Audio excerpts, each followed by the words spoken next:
装修真是个心力憔悴的过程，历时半年时间，大大小小的坑也踩了不少。好不容易熬到装修结束入住以后，才发现坑比装修时还要多。下面就给还未装修的朋友说一下我装修踩的这9个坑，希望大家能引以为戒，及时避开。1. 哑光砖不好打理。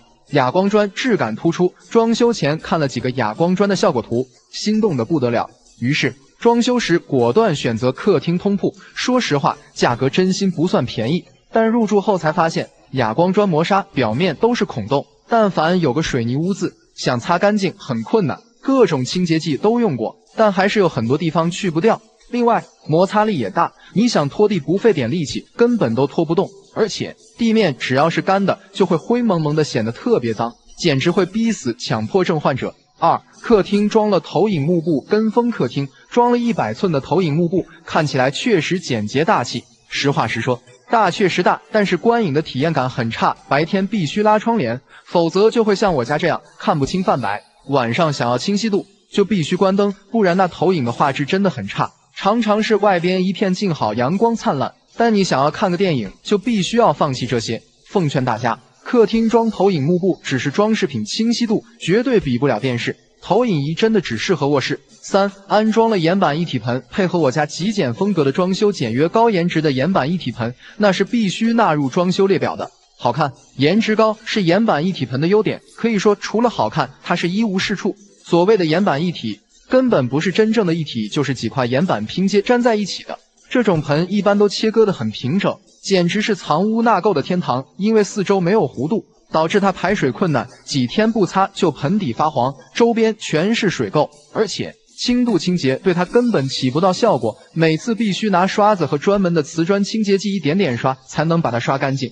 4. 黑色花洒一积水垢，当初为了追求花洒颜值，黑色真的是颜值天花板，又因为跟我家装修风格颜色也很搭，果断入手。结果入住仅仅用了3个月不到，就被现实打脸了，洗不掉的污垢真的是恶心到家了。亲身体验，黑色卫浴产品绝对不适合水硬的地区，说擦擦就干净的，那是不理解我们的痛，这玩意得天天拿醋或草酸一点点的擦，还不敢用钢丝球，怕掉漆。下次装修哪怕颜值再高也不会选了，致命伤就是一流水垢。5. 长虹玻璃颜色没选对。近些年网上铺天盖地种草的卫生间长虹玻璃门，对于高颜控的我来说，那也是必须安排上，但是装完之后是妥妥的翻车了，样子是又丑又绿。现在才知道是当初玻璃没选对，普通长虹玻璃它都是发绿的。所以奉劝大家，想做长虹玻璃的一定要提前和卖门的商家交代清楚，你要的不是白玻璃，也不是普通玻璃，而是超白长虹玻璃，错一个字都会翻车。另外，卫生间要用双层玻璃，外边做透明的，里边做磨砂的，才能保证透光不透人的效果。6. 窗帘选了拼色，是真的丑，本来喜欢纯色，但商家一直推荐用拼色，说是流行，当时脑子一热就定了，装完一点高级感没有，颜色更不用说了，简直是丑到家了。现在还在纠结是用个几年，还是马上换掉呢？在这里也奉劝各位，尽量别选拼色窗帘，拼色对软装搭配的要求很高，没选好就会很 low， 一般人真的难以胜任，很容易翻车，不如纯色加白纱，百搭不说，还永不过时。7. 墙面后悔装了硅藻泥，我家墙面全无硅藻泥，虽然硅藻泥有很多争议，但考虑到它自身材料确实很环保，还有很喜欢它粗糙的颗粒感，但是入住一段时间后还是后悔了。首先，硅藻泥不能碰水，也不能用湿毛巾擦，不然就会掉色，脏了只能用掸子掸或者用橡皮擦。其次，不小心磕一下就掉皮。另外，凹凸不平的表面容易积灰，还有轻微开裂的现象。总之，问题还是挺多的。如果再选择，还是觉得刷乳胶漆比较靠谱。8. 白色美缝剂做不好会有黑边，我家厨房瓷砖选的是白色，看网上很多白色瓷砖配白色美缝，就喜欢那种浑然一体的效果。结果师傅做完后，我发现黑边非常严重。师傅解释说，白色瓷砖配白色美缝，黑边无法避免。后来问了专业师傅，他说黑缝主要原因，一个是缝隙清理不到位，第二是瓷砖贴的不平。奉劝各位，白色瓷砖尽量不要选白色美缝，真的太容易翻车了，考验贴瓷砖技术，清理技术太难了，真的。如果没有绝对的信心，别搞白色配白色。其实白瓷砖配灰色美缝也很好看， 9. 实木地板太娇贵了，我家卧室铺的是纯实木地板，虽然价格贵了些，但毕竟档次高，脚感好，关键是比普通木地板更环保，纹理也自然好看。刚铺装完的时候甚是喜欢，但说实话，这个东西真的是太娇贵了。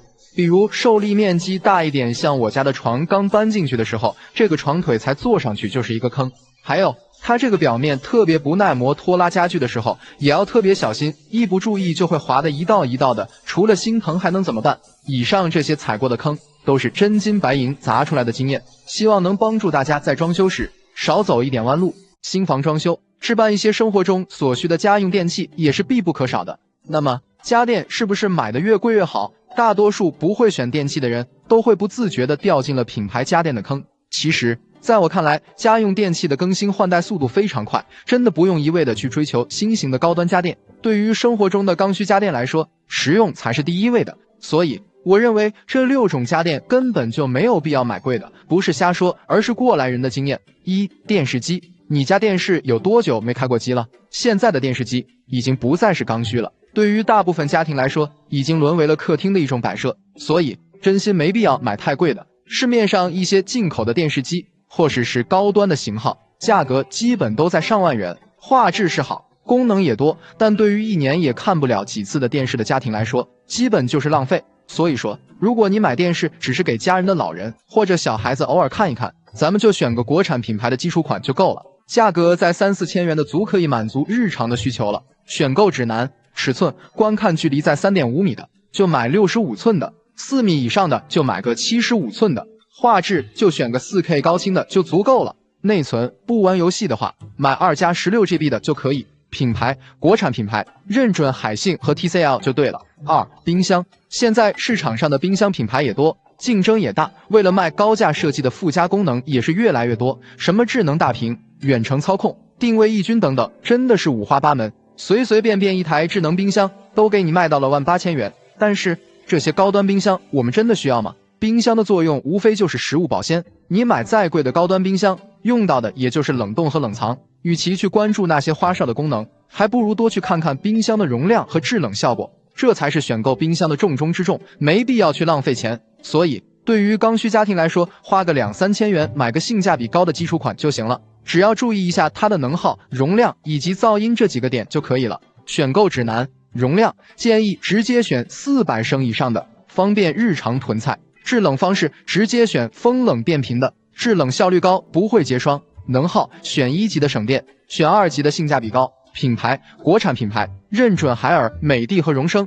3. 油烟机，市面上油烟机的价格，便宜的和贵的相差好几倍，很多人觉得油烟机贵的就是好，其实你不知道的是，很多大品牌的油烟机的价格之所以贵，不是产品它自身有多好，而是商家花了大价钱在营销宣传上。其实油烟机的功能性很单一，说白了就是一个风机，装上了一个外壳，没有什么技术含量，大部分机器的成本也就是几百块钱，商家给你来个挥手感应、语音控制、油污自清洁啥的，价格直接飙到了5、6千，而实际上这些附加功能都很鸡肋，根本没啥实际作用。其实油烟机的主要功能就是吸油烟，而其他的功能都是营销噱头而已，而且功能越多，故障率也就越高，所以咱们选买一个吸力强、噪音小的就可以了。选购指南：风量不低于18米每分钟的就可以，如果喜欢爆炒，直接选20立方米每分钟以上的。风压，低楼层选300帕以上的，高楼层直接选380帕以上的。噪音值越小越好，原则上不要超过65分贝。款式，追求款式和性价比的选顶吸，追求性能和体验的选侧吸。4. 指纹锁，现在给新房安装指纹锁的家庭也是越来越多，其实大家买它的目的就是为了出门可以不用带钥匙了，比较方便。其实这玩意也不是啥高科技，你就算花上万元它也不防盗，所以说根本没必要花大价钱，咱们挑一个靠谱的品牌，买个1000元多的入门款就可以了。你记住，指纹锁的功能越少，电池就越耐用，它的结构越简单，反而越不容易坏。它只要能满足指纹、密码、钥匙这些基础开锁方式就足够了。选购指南：防盗级别，认准 C 级锁芯就可以了。开锁方式，只要具备指纹、密码和钥匙这3种解锁方式就可以。指纹识别咱就选半导体识别的，原理就和手机指纹解锁一样，方便还安全。品牌追求稳定性的，认准德施曼和凯迪仕；追求智能体验的，就选小米和华为。5. 净水器，净水器到底有没有必要买呢？其实绝大多数市政用水都是合格的，你烧开了喝是不会有问题的。但换句话说，如果你想让水的口感更好，比方说水质的水够大不好喝，这时候就可以考虑安装净水器了。但是除了反渗透净水器，其他的其实也没太大的作用，因为只有反渗透净水器才能达到直饮的标准。不客气地说，目前高端的反渗透净水器就是彻头彻尾的智商税。这东西说白了，几个滤芯加上一个水泵，再套上一个外壳，没什么高科技可言。它的核心就是一个2O 反渗透膜。市面上那些动辄卖7、8千的机器，要说和1、2千元的除了商标和外壳不一样，过滤出来的水质没啥区别，所以真的没必要花大价钱去交智商税。选购指南就是反渗透机器不要太贵，2000以内的就很不错了。滤芯要选好的 RO 膜，认准大品牌。其次，问清楚整套滤芯更换成本，不然买得起用不起。大品牌的商家都是靠更换滤芯挣钱的，一定要选通用滤芯，不依赖任何商家，换一次也就200、300元。6. 洗衣机，在滚筒洗衣机没面世之前，家家户户都用波轮洗衣机，几百块的机器，照样能把衣服洗干净。现在开始流行滚筒洗衣机，比传统的波轮洗衣机更加高大上，而且功能上越发丰富了，什么空气洗、杀菌除螨、带烘干功能等等。但实际上，多一项附加功能，商家就多了一个加钱的理由。而对于普通老百姓来说，真正用到的还是只有洗衣功能。所以说，不管你是2000元还是上万元的洗衣机，咱们只要看它是否能把衣服洗干净，这一点就足够了。虽然说高端洗衣机在洗衣和护衣性能上更好，对衣服的磨损会比较小，但是你舍得把昂贵的衣服丢到洗衣机里洗吗？大多数人不还是会送到洗衣店吗？所以说，家用洗衣机真没必要买太贵的，预算范围内选个噪音小、能耗低、洁净力强的国产品牌就可以了。选购指南：容量建议直接选个10公斤以上的，洗个大件的被套也很轻松。款式追求洗衣效率的买波轮，追求功能体验的买滚筒。噪音原则上，洗涤噪音值不超过62分贝，脱水噪音值不要高于72分贝。品牌国产品牌，认准小天鹅、海尔和美的就可以了。结语：总体来说，对于刚需家庭来说，买家电建议还是首选单一功能的，需求直奔主题，太花俏的功能尽量不要，这样才更实用。记住一点，功能越多越容易坏，而且价格也贵，很多附加功能其实根本用不上。5种争议性颇大的电器，建议入手前权衡好自己的需求，不要交了智商税。1. 洗碗机。不可否认，大家对它的口碑评价的确是两极分化，有人把它当成宝，有人放在角落里吃灰。那洗碗机到底好用吗？当然好用了，比手洗的干净卫生，同时还具备烘干、消毒、存储功能。但洗碗机也不是完全没有缺点，比如清洗前需要去掉残渣，摆碗也比较费事，不存在完全解放双手。其二，清洗时间长，即使就几套餐具，也同样耗时耗电。其三，洗涤耗材要比手洗的多，因此家用洗碗机更适合人口多、1日3餐在家做饭的家庭。2. 前置过滤器。有人说前置过滤器达不到直饮水的标准，所以安了也没啥用，根本就是智商税。事实上，所谓的前置过滤器就是装在用水前端的一个大筛子，它是通过不锈钢滤网过滤水质中大颗粒污染物，它的作用可以更好地保护家里的其他用水电器，或者说它更多的是配合其他净水设备使用的，可以有效减轻第一级滤芯的过滤压力，延长其使用寿命。因此，前置过滤器更适合安装了软水机或厨下净水器的家庭使用。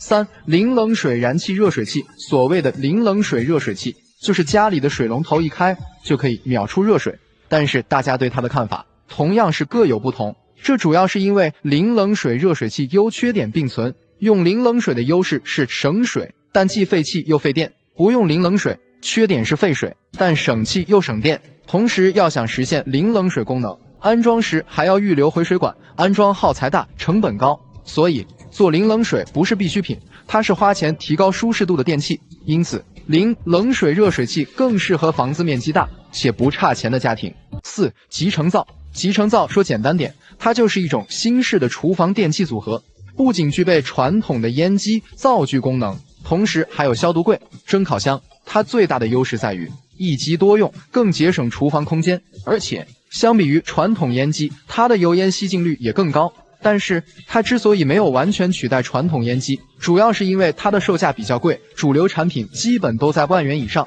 其次，因为是模块化设计，也就导致它的安装和维修成本也高，因此集成灶更适合预算高、厨房小的家庭。5. 管线机。管线机又名管线饮水机，可以实现加热、保温、制冷。卖家的口号是一台管线机等于烧水壶加饮水机加保温壶。那管线机到底实不实用呢？其实对于需要及时饮水需求的家庭还是非常适合的，比如奶粉、饮茶需要合适的温度才能冲泡，管线机可以直接设置你需要的温度。但是安装管线机需要提前预留水电以及插座位置，相对比较麻烦。另外，它不能直接用自来水，需要配合净水器才能使用。还有，如果是带水箱的管线机，内部容易滋生细菌，因此管线机更适合对生活品质高、有即时饮水需求的家庭。新房装修，厨房设计尤为重要，尤其是对于烟机灶具的选择更为关键。那究竟是选择集成灶还是选择普通的烟机灶具，相信是很多业主比较关心的问题。集成灶作为一种新式的厨电产品，大家对它的评价也是两极分化。有的人说非常好用，真是烹饪的好帮手；也有的人说这玩意就是鸡肋，妥妥的智商税。那备受关注的集成灶究竟值不值得买？它相比于普通的烟机灶具有哪些优势和不足？我家集成灶用了2年多了，本期就和大家聊聊真实的使用感受。首先和大家说一下什么是集成灶。集成灶其实就是由机顶、灶具、消毒柜、蒸箱、储藏柜、集烟枪、风轮、电机等等来组成。你可以把它理解成多种电器的集成组合，常见的就是2+X 组合，其中2代表的是烟机和灶具， X 代表是个性选择，比如集成的消毒柜、烘干柜、蒸箱、烤箱等多样化的选择，可以根据消费者的不同需求灵活搭配，满足不同家庭的使用需求。我当初为什么会选择集成灶？它的优势在哪？一、吸油烟效果好，集成灶在吸油烟方面是有绝对优势的，这主要是因为它是采用侧吸下排的方式，吸烟口离灶台会更近，完全可以真正做到油烟不过脸。目前市面上大部分的集成灶油烟吸净率都可以达到95%以上，相比于传统的烟机，无论是侧吸还是顶吸，油烟在空气中停留的距离都是过长，在这点上是无法和集成灶进行比拟的。我家2年使用下来，虽然没有进行专业的检测，但做饭时的油烟明显变少了。2. 更节省空间。不知道大家有没有发现，现在的新房户型一般都是大客厅、小厨房，我家也不例外。因为厨房比较小，所以对于厨房设计如何利用好空间就变得尤为重要。集成灶的特点是不占用吊柜的空间，比传统烟机能多出1米吊柜的储藏空间。第二点就是它的集成功能不需要再单独购置所需电器，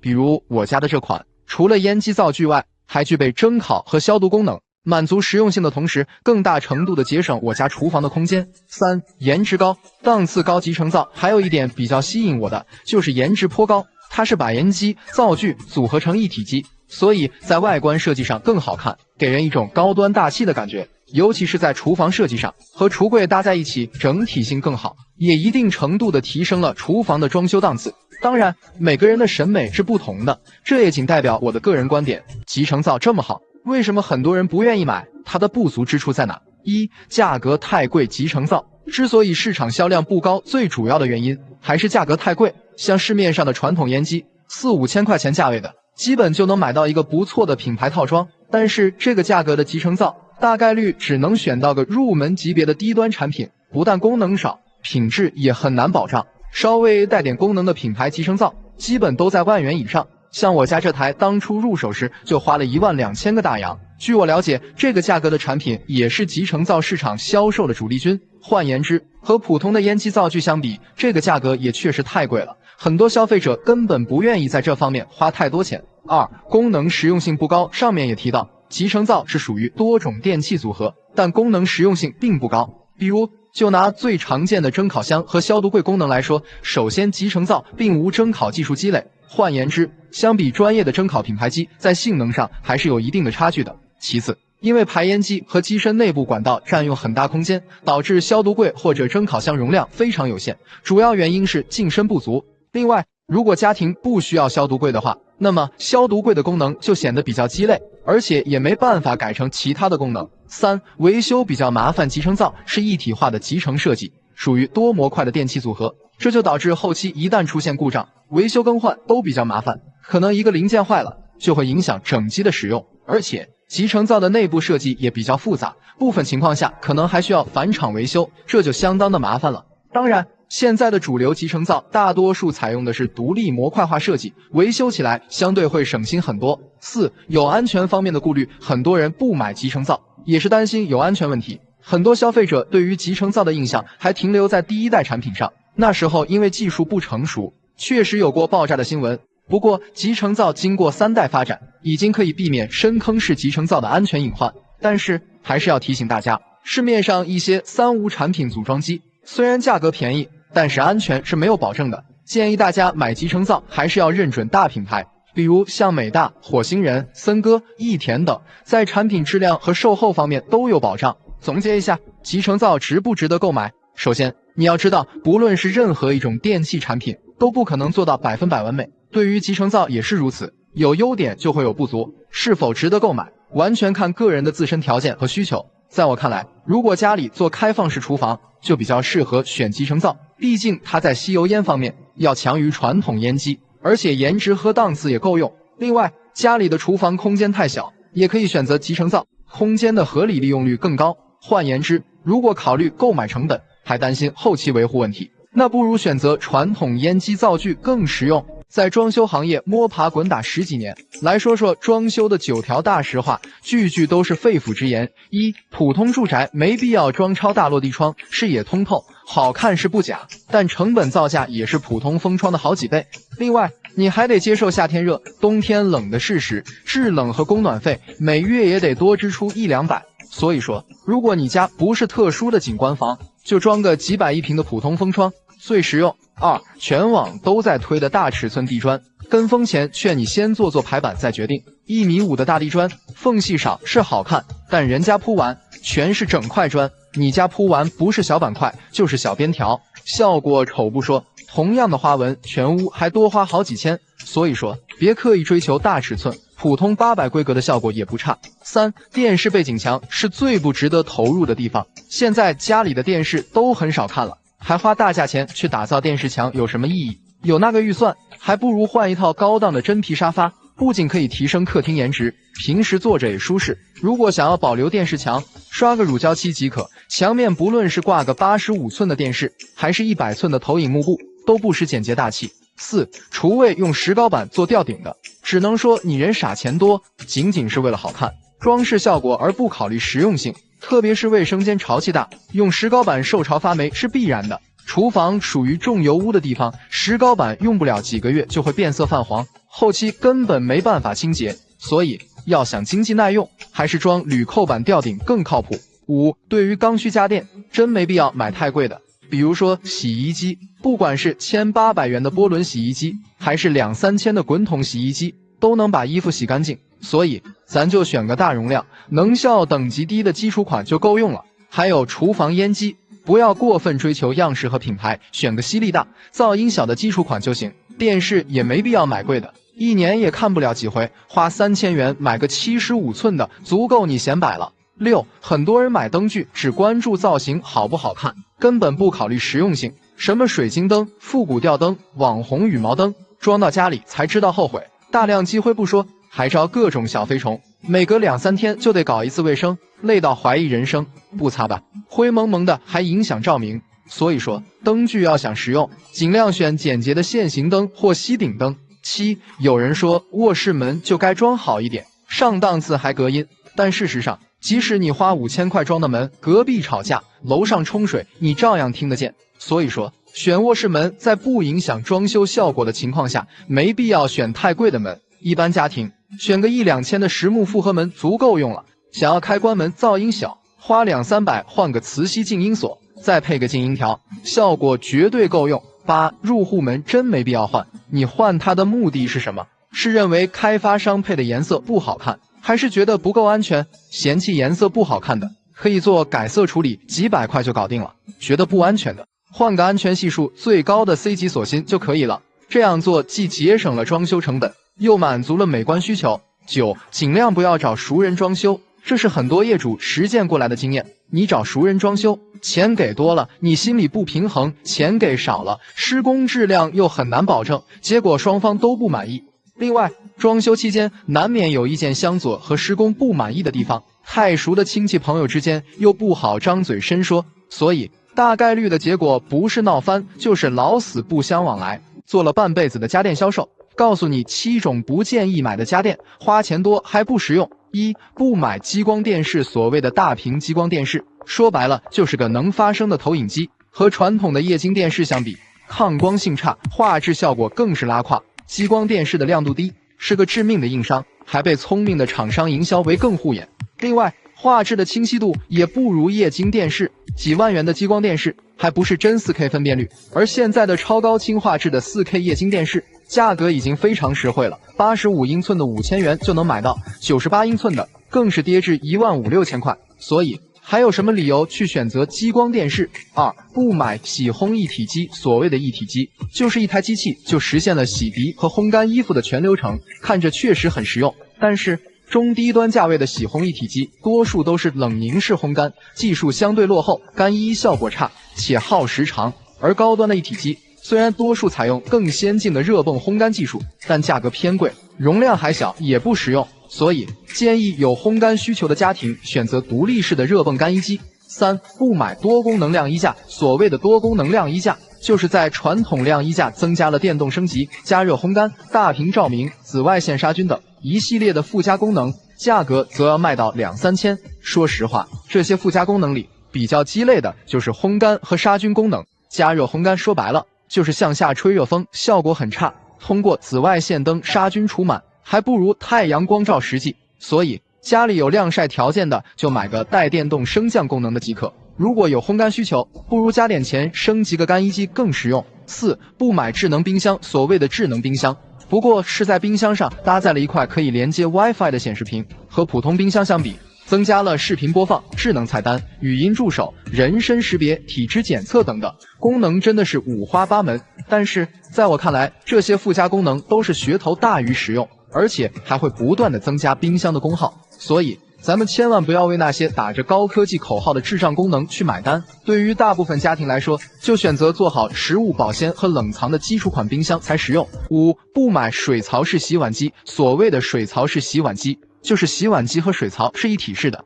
水槽式洗碗机的优势是更节省橱柜空间，而且能洗果蔬，拿取碗筷不用弯腰。但和嵌入式洗碗机相比，缺点也很明显。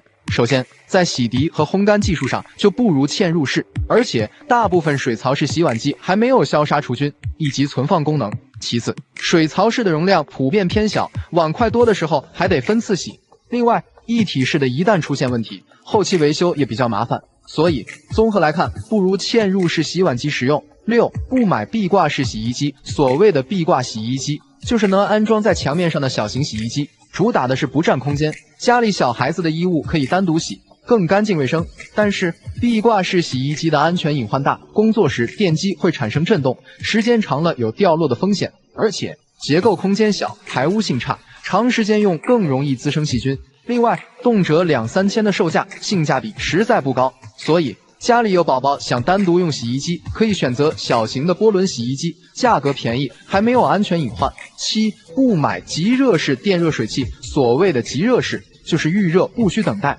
打开即出热水，和传统的储水式电热水器相比，体积更小，不占空间等优势。但是即热式热水器的弊端也很明显，功率大，耗电高，而且对安装条件要求严格。另外，毕竟是对水流加热，所以水流量和温度也不稳定。还有一点，靠机器供电对水流加热还会存在漏电的安全隐患，所以家里人口多，用水量大，建议选择燃气式热水器；人口少，用水少就选择储水式电热水器，更安全。咱们日常生活中都离不开家电，但是大家对于购买渠道是选择实体店家电零售还是线上家电零售，到底哪个靠谱的争论一直没停过。支持线上的观点认为线下代理商环节多，人员租金成本高，所以线上一定会比线下便宜。支持线下的观点认为实体店有售后和质量优势，而且好砍价，往往要比线上更实惠。实际上咱们作为消费者，盲目相信哪一方都是要吃亏的，